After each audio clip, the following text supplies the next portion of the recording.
Yes, playing catch up at work like the guys in Office Space could catch up with your health, too. In our morning rounds, the link between long hours on the job and strokes. New research finds a 33% higher risk if you work 55 hours a week or more. Our Dr. Tara Narula is a cardiologist at Lenox Hill Hospital, that's right here in New York City, and joins us at the table.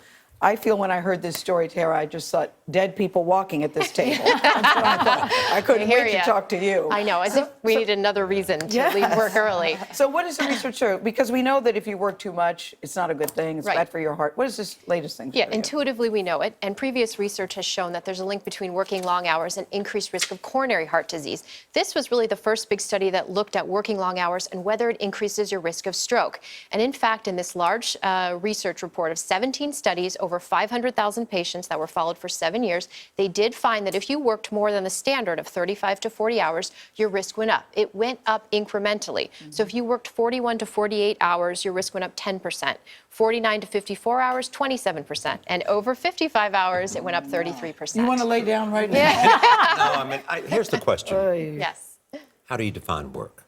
Well, work, it would be being in your job. But certainly we know that people take time to work at home, and that's not accounted for in this study. No, but I mean, for some people, reading a lot is play and pleasure. For others, it's work. It's part of what they do and how they spend their time. Right. Well, in this study, they were basically looking at people in the job, self-reporting. These are the amount of hours that I work. Yeah.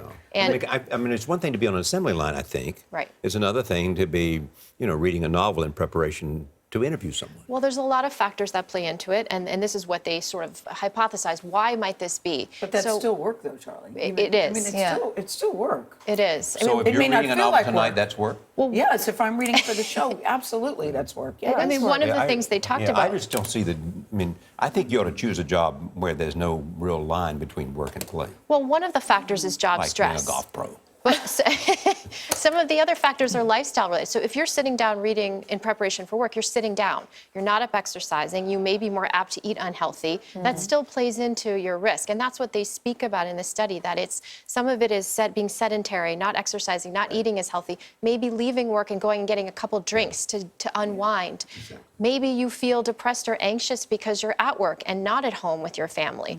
Maybe you're ignoring your symptoms because you feel pressed to get your work done and you're not going to see the doctor.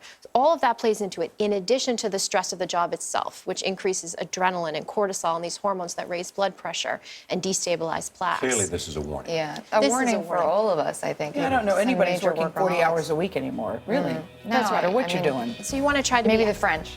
happy in your job if possible. Okay. Dr. Tara Narula, thank you so much, as always. Thank you.